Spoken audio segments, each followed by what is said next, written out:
Hello, my name is Gabby Richardson, and you are listening to The Nexus of Narratives, where we use stories to bring people together across belief systems. New episodes are released every Monday on your favorite podcast platform, where I have a conversation with a guest about an obstacle that they faced in their life that invited them to take a look at their own beliefs, whether about themselves or about the world around them. We talk about how those beliefs were formed and how formative moments shape how we interact with the world. The Nexus of Narratives is what we will uncover through this story exploration.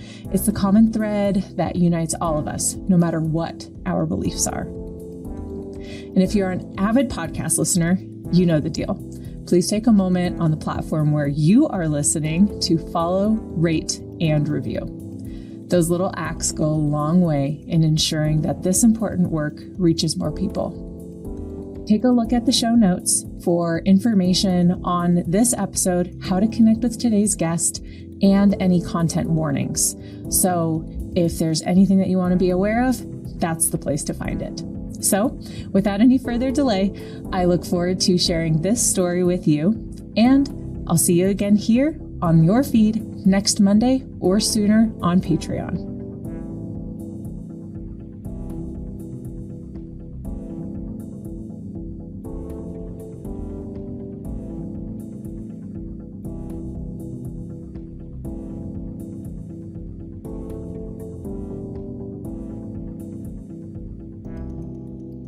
Hello, and welcome to the Nexus of Narratives.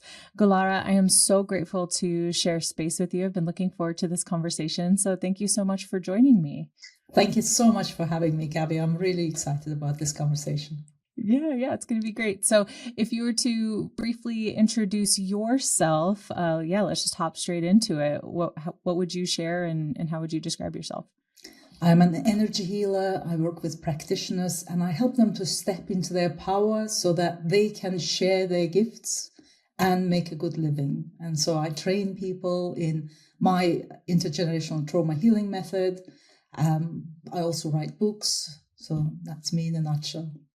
Awesome. Short and sweet. I love it. So then, when we chatted a little while back, not too long ago, about a pivotal life moment where you were invited to take a look at your own beliefs and what that experience was like, what kind of came up and what story do you feel you came on here to share? I feel the story I wanted to share was about the process of writing my second book. I have a lot of trauma in my life. And so while I was writing about that trauma, I realized that there were years and years of telling that story from a victim perspective. Bad things happened to me. It was unfortunate. I was at the wrong time, in the wrong place. And so it really crystallized in my system. It's like I believed that story, and parts of me tried to justify some of the experiences or excuse them to an extent. And writing my second book, where I decided to be crystal clear, honest, even if it didn't feel comfortable or didn't look particularly pretty, I was very committed to the absolute truth of my involvement into those events. So how did I contribute? I wasn't just a helpless victim where bad things happened to me. I was an active participant. And through writing that book, I felt like I empowered myself in a way that wasn't possible while I was telling the old story of poor me and, bad things happened. Mm-hmm. So do you mind sharing, like, specifically what were some of the ways that you talked about what happened to you? And it's up to you if you want to share what happened, completely up to you and your boundary to hold for yourself. Sure. Thank you, Gabby. What was the way that you talked about it before, when you said, you're a victim to your circumstances? And like, I completely understand people can be a victim to something and they can make themselves a victim to something as well, which can be two different things. So my question, I suppose, is what is the way that you talked about it before, like very specifically, and what is the way that you talked about it when you said you were taking responsibility for it? So one of the experiences in the book, which is not necessarily an easy read, and I hope I'm issuing trigger warning in a sense, like if it's a sensitive topic for you, just stay with yourself, feel your feet on the floor while you're listening, take a nice breath. But I had sexual trauma in my life, and that experience of violation felt like something's been done to me. So I told this story from a perspective of I've been raped, and it was somebody else's fault that something bad happened to me. And when I started unpacking it, what I've been overlooking and omitting to mention is that I had a very alive and strong libido, and I had a lot of curiosity, and I was kind of exploring with this person in particular. And it wasn't comfortable to own my part in those experiences. Of course, what he did was he overstepped the mark, and I did not give my consent. And that part is utterly unexcusable. But the lead up to that event that happened, there was my involvement, even though it was quite hard to stand up for myself, and there was a level of manipulation. I was only 17, 18 when he started courting me. He was an older colleague. I treated him as a friend, etc. But I was curious. I wanted to explore, and there weren't any other outlets for safe exploration in my country. I come originally from Azerbaijan. It's a culturally Muslim country. You are supposed to be virgin until you marry, and the purity of mind and body is absolutely paramount for any future prospects of marriage. And yet my physical being, my body, my psyche, the way I'm wired, there was a lot of curiosity. And I, as a child, I was sexualized quite early. I was molested by a family member. And there was something in me that was driving me, right? Like I knew it wasn't right. I was very frightened. And yet, I would go with this colleague and a couple of other colleagues as well. I would go out to a restaurant and eat and drink, and that would kind of loosen up that connection and give him an opportunity to kiss me or touch me. And I could feel that excitement of the forbidden action, right? And which made it even more enticing. But when you tell the story of being raped, it's kind of, there is finality to it, and it's only one side of the story. Like, how did that emerge in the first place? Like, what role did I play in co-creating that situation, right? There's always two sides of the story. And there is such a complexity. My childhood sexual trauma played into that. The cultural beliefs and pressures around what's forbidden and what's allowed, and the context played into that. So there were cultural, familiar, ancestral aspects that all fed into that story. So there's a lot of complexity to it that kind of gets lost in when you just tell the abridged version of it. Mm-hmm. Mm-hmm. Yeah, absolutely. And I think especially for this situation, I would really interested in how you said, well, there's an empowerment that you said that came when you started to really look at your side of it. Yes. And even though it is still a story of being victimized. Yeah. So I'm curious about what that shift was like for you, and maybe some of those beliefs that you had about yourself, and what that impact was in that moment as you started to make that shift in how you communicated about it. So I grew up on a particular phrase my grandmother used, even as a child, when I didn't even know what virginity is. She used to say, you lose your virginity, you're nothing. You might as well be dead. And so coming with that baggage, there was so much unworthiness attached to my self-image.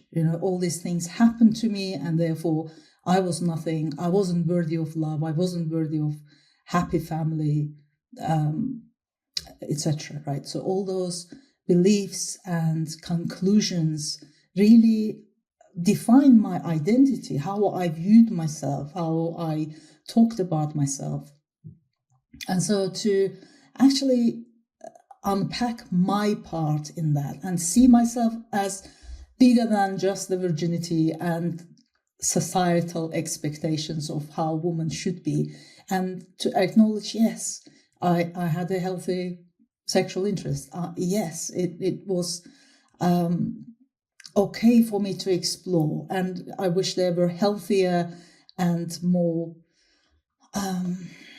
conditions where I could healthily explore this interest. But unpacking my who I am on a bigger scale than that expectation really helped me to take my power back. Right? I wasn't nothing because something happened to me. I was a person with multitude of facets and interests and desires and reactions and responses to my environment. And writing about that really helped me to see that. Mm-hmm. And I think that's really powerful how, like, one of the things that I heard you say is, I am more than something that does or doesn't happen to me. This power that's placed on virginity, yes, in connecting that to a whole person's value, for the way that I am now. I'm like, wow, I can't imagine having someone's entire value as a human be tied up in like this one thing. Yes. Yes. And I mean, I even remember the power that held as I was growing up as well in America. Like, still so much power placed on sexuality and what has or hasn't happened in a person's sexual journey is really incredible to me. Just as I continue to grow, it's fascinating how much power that we as people tend to place on different things that maybe do and don't make sense. We kind of get defined by some of these experiences, and then we identify with a part of our psyche that decides that, oh, because that happened, because we're so identified with that situation or that belief, is that there's a part of us that believes that, but we merge with that part and we become that worthless young woman, in my case, who just lost any sense of self and self-worth and self-esteem, and had to act in particular ways in order to survive in that patriarchal environment. Mm-hmm. And so what is the experience like now? Because you'd shared, and it sounded like that was your experience, to be so intertwined, like your own identity, so intertwined with these beliefs. And what I'm hearing from you now is more separation from, like, this is a belief that was held and I am something different. I am not the beliefs. I am more than those beliefs. Yes. So what is that experience like for you to then separate your identity and your self-worth from beliefs? I think that's where the empowerment came for me, that or I recognize I am not my story. My story is the story of my life, but it's not who I am. I'm so much more than the sum of my parts, right? And I have all these parts which held certain beliefs and had experiences, but they're just part of me. That's not who I am. Who I am is this consciousness, is this awareness that includes all of that, but doesn't feel defined by individual experiences or parts of me or beliefs that are held by individual younger aspects of my psyche. And do you still feel yourself kind of like disentangling a lot of that? Like now, even though you kind of had that realization and embodied that? Yeah, sometimes, it's so automatic. You can get drawn into a particular part, but I don't hang out there for a long time. Like I get identified with a part that felt worthless, for example, and then I would collapse and I would stay there for days, sometimes weeks. And then coming out of that would be just like really painful, long process of disentangling, almost like peeling away that layer. And now, yes, sure, we're human and triggers happen, life happens. Doesn't mean that you've healed a lot and then you are immune to any pain or triggering or echo of something from the past. But when it happens, I can often see that, oh, it's a part of me that feels abandoned. And then depending on how resourced I feel in that moment, I can come back and say, oh, it's okay. It's okay. I'm here now. And give that younger aspect a cuddle and reassurance. And on another day, perhaps my partner could just support me in coming back to myself and not being that child, or some other support that I have in a place that can help me to continually letting go of this. It's almost like a scaffolding around the building, right? We build this scaffolding and we think that that is the building, and can be quite wobbly. And when you start letting that scaffolding go and disintegrate, then your true self can emerge. But because we've been not acting from that scaffolding or relating to the world from the scaffolding, it can be confusing, and we might think that, oh, that's who I am. And as we're letting that guard down, letting those parts settle down and come home to us, then there's so much strength here, and we can handle whatever comes. We can handle, because it's just a part. It's a wounded child that feels that way. And bringing your compassion and warmth and understanding to that child can support you in coming back closer to yourself as an adult, right? It's like, what's in the way for me is the way. If there's a trigger, just another invitation, another opportunity to come closer to myself. Ooh, I love that. I want to say that again, is that trigger is an opportunity to come closer to yourself. Yes. That is really powerful. I really like that, because I find myself as I continue on my journey of growing and kind of uncovering some of those different tender pieces of myself, that even though I do truly believe that people who knew me like 10 or 12 years ago wouldn't recognize who I am now. And in a wonderful way, not to say that past version of me was not worthy or anything, but she was hurting. She was in a lot of pain and stuck, like really, really stuck. And that doesn't mean that now that I've done so much work to disentangle, like even as you were saying, disentangle what happened to me versus who I am and how I'm going to continue to be, or who I will continue to become. Yes. It doesn't mean that I don't still get hurt. It doesn't still mean that like little scared Gabby who has abandonment trauma that's just like really deeply rooted, that doesn't mean she's not going to still get poked and come up.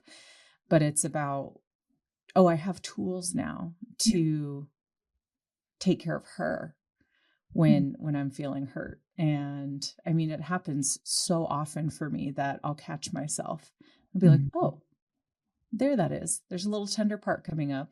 Yes. Okay, what are we going to choose to do now? Little past Gabby and current me. What are we going to do now? It's kind of the thought that I have in my head now. Don't go anywhere just yet. We will be back with this conversation in just a moment. Thank you so much for spending your time with me here on the Nexus of Narratives. As you may know by now, it goes a long way to support the podcast by listening, following, rating, and reviewing. So if you have enjoyed the content, please take a moment to support extending the reach of this important work. While the public episodes of the Nexus of Narratives focus on the stories of our guests, how belief systems have been formed, and how to build connection, we keep the conversation going on Patreon. We've built a phenomenal community of peer connectors on Patreon who are looking to build a more compassionate world together. While I could be continuing the conversation with a guest or digesting fantastic themes with my dear friend Rowan. There is a lot of great bonus content on Patreon, including additional benefits for different tiers. Search Nexus of Narratives on Patreon or click the link in the show notes to join this exclusive community. I look forward to connecting with you there.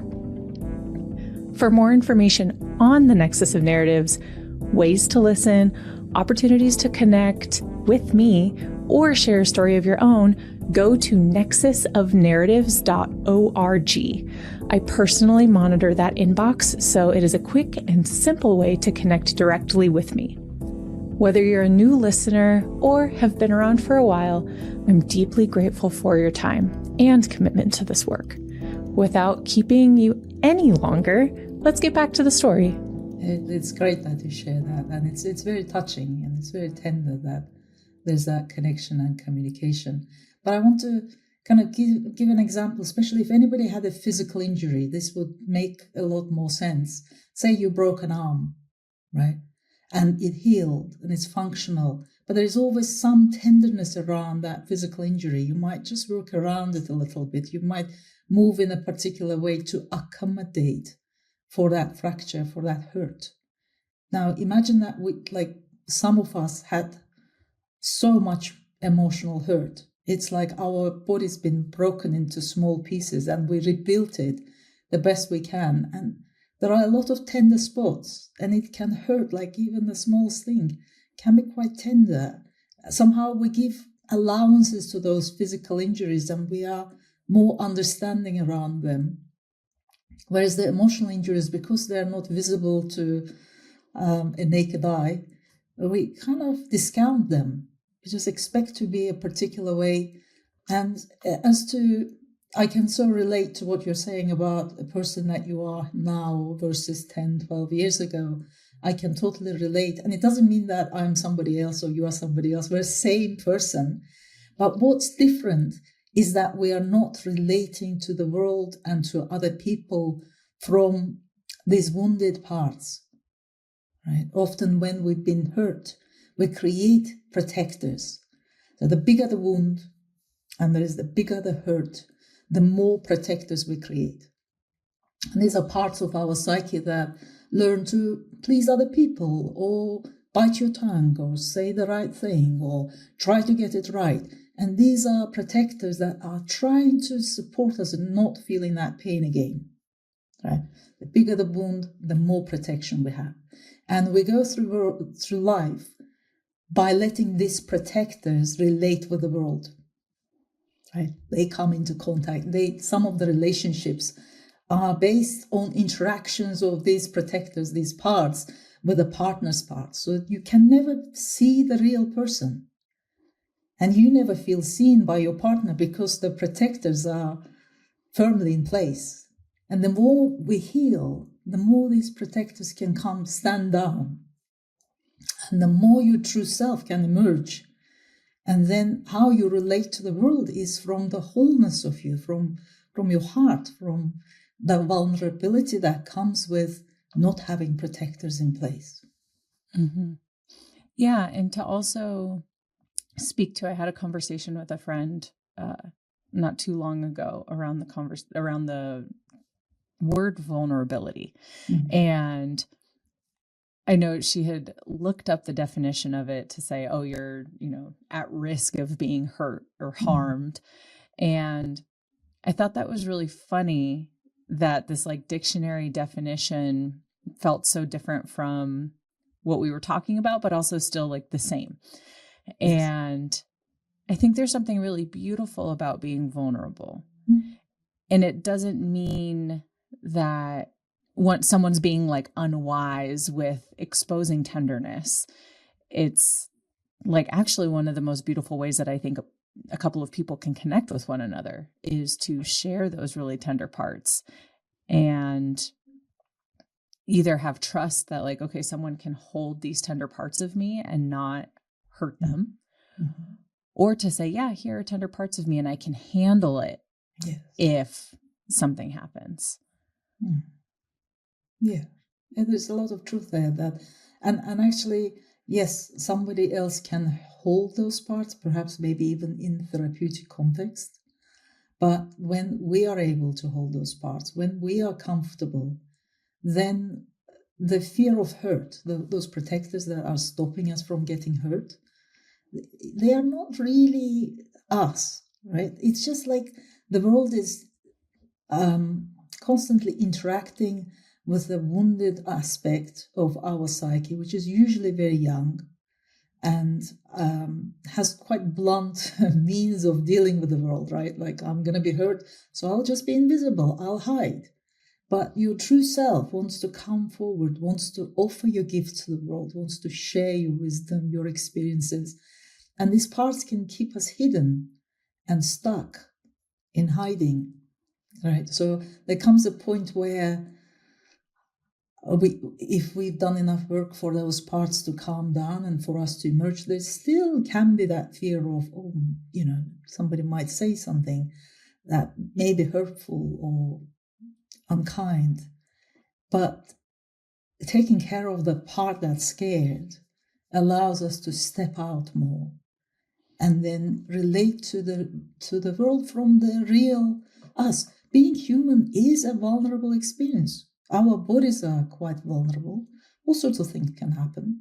And our psyche is quite vulnerable. It's just being human, right? It's just the normal part of humanity, like this experience in this body. And there are so many taboos and judgments and criticism has been attached to how we are in the world, that we've been desperately trying to be what we think other people want us to be in order to fit in and belong and to stay safe. But it doesn't feel satisfying because that's not reality. That's not who you truly are. And with time, it becomes probably quite frustrating as well. Mm-hmm. Yeah, it's almost like an illusion of safety. Yes, absolutely. I feel like is what I'm hearing.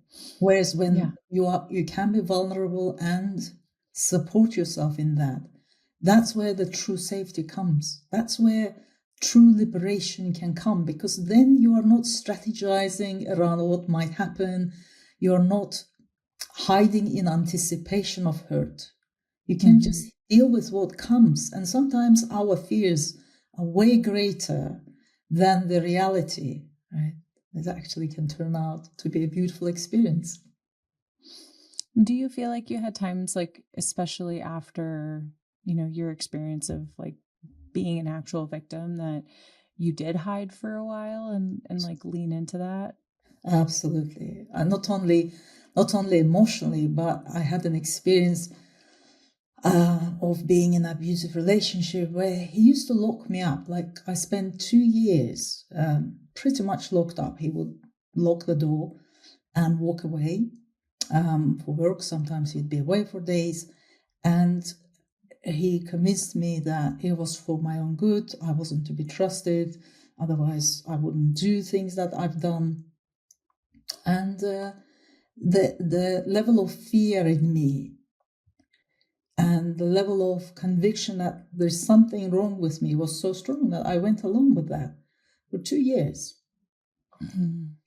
So, and that hiding became so strong in me that even after I emerged, I hid who I am. So I was masterful at shape-shifting. So I would be one person at work, I'd be another person when I was teaching, I'd be another person when I was with my grandmother, I was another person when I was with my friends. And it's this constant shape-shifting and trying to be what other people wanted me to be. It was exhausting.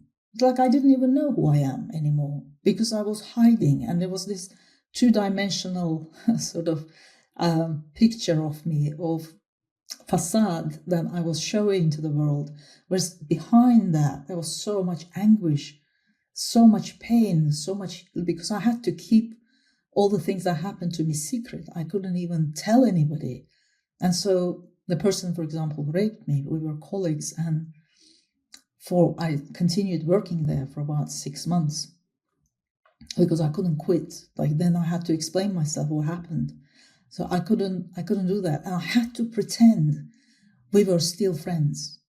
And that was so soul destroying. That was actually worse than the physical violence that I experienced. So that then the hiding kind of becomes part of your identity, right? Like years passed and I came to England, I was studying here, and I was still hiding, right? And my career demanded me to be out there and do presentations, and I excelled in an academic work, but in terms of a person that I am, I kept it hidden. So writing these books have been my way of reclaiming my life force, like no more hiding. That's it. Like there's nothing to hide. Here am I. And the story doesn't necessarily define me, but it's been incredibly empowering and liberating to stop hiding. Mm-hmm. Yeah, I can only imagine. I hear so much. I mean, even from the beliefs that you were raised in, to be like, what I'm hearing and experiencing as I'm hearing you is like, but shut that part of you away. Hide that part. That's something to be shameful of. Don't talk about this. Be this. Don't be this. Be that. Don't be that. And then something awful happens and still, okay, you have to be this way. Don't talk about that. Don't lean into that. Don't just act like that didn't happen. Just leave it over there.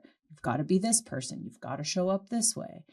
And then I hear that like so strongly carried over to the point where like you actually believed that you couldn't be trusted. And then like this sense of like a lack of self-trust carried on so strongly to stay in a situation as awful as a relationship where someone would lock you up and say, well, I can't trust you. You can't trust you. So you have to literally be locked up in a space. Yes.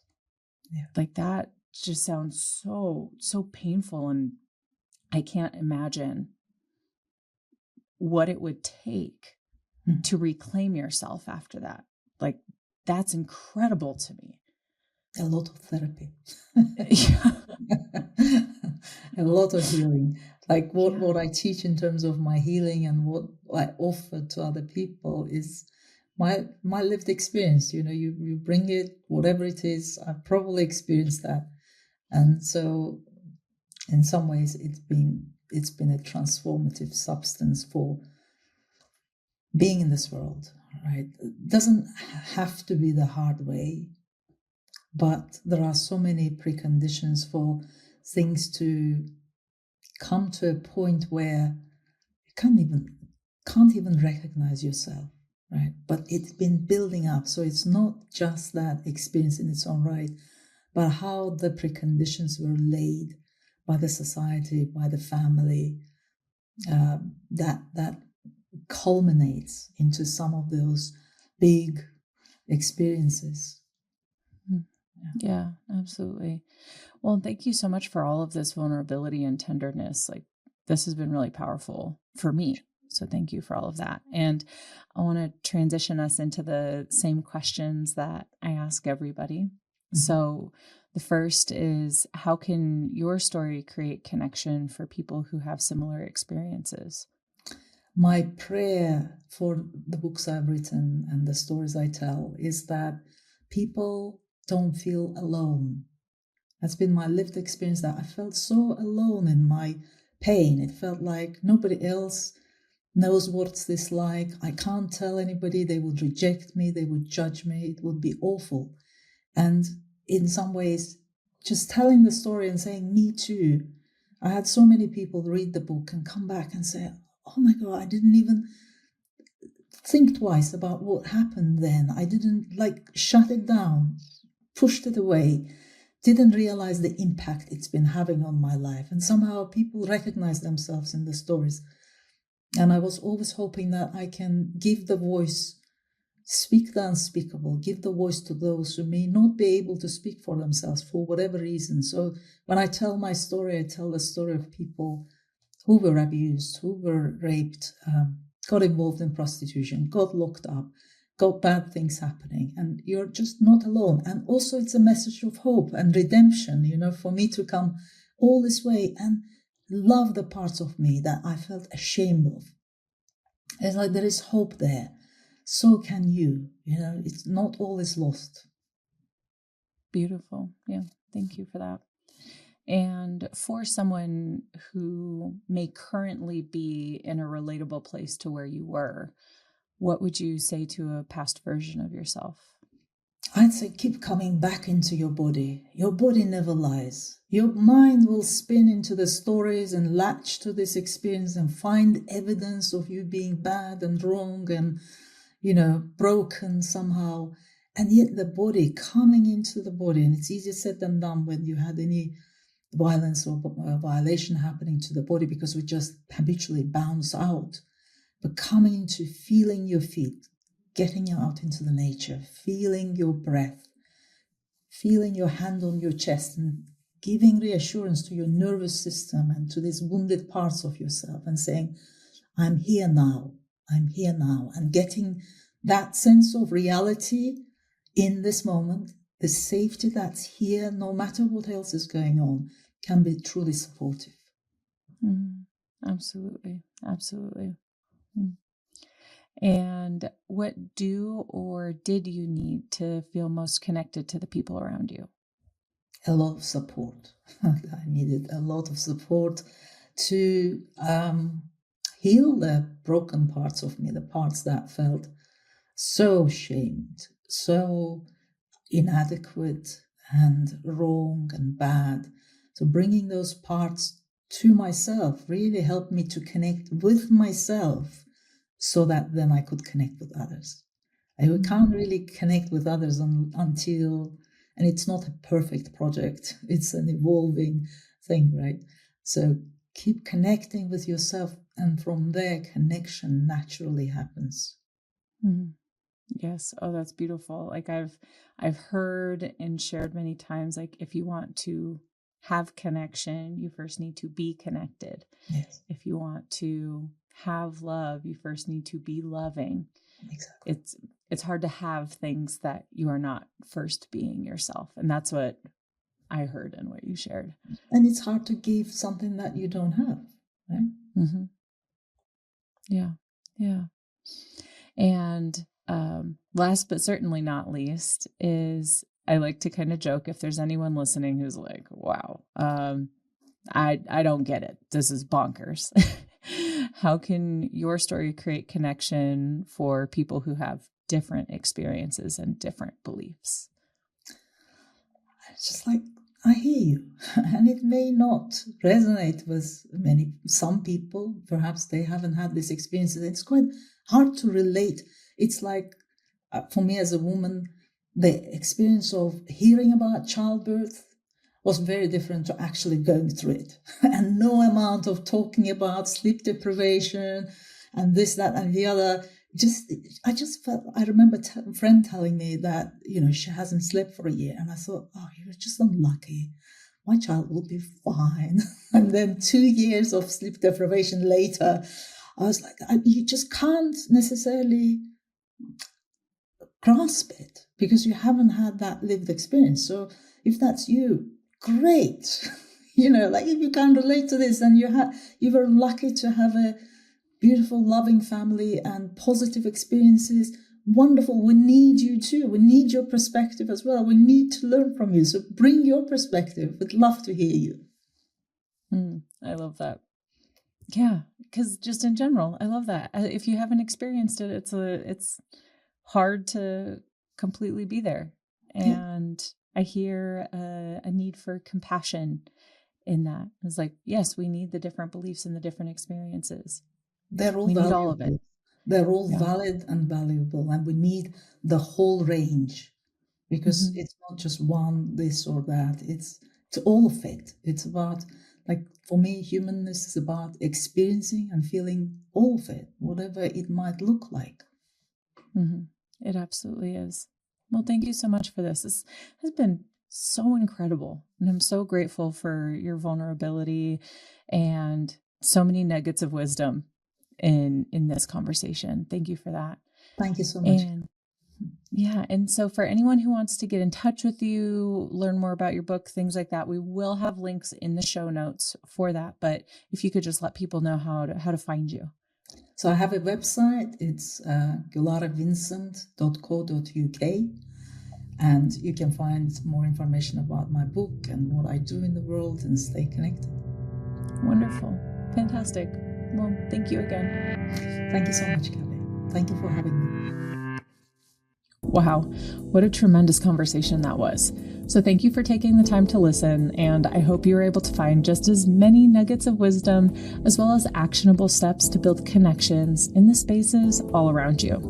This is an extremely grassroots production, so thank you to my dear friend Rowan for their commitment to this work by posting on social media and leading fantastic conversations with me on Patreon. So be sure to join that community on Patreon and enjoy the additional content. And thank you, of course, to my sweet and talented husband, DJ, for creating the music that is used in this podcast. Now, let's go out and create some connection in this world.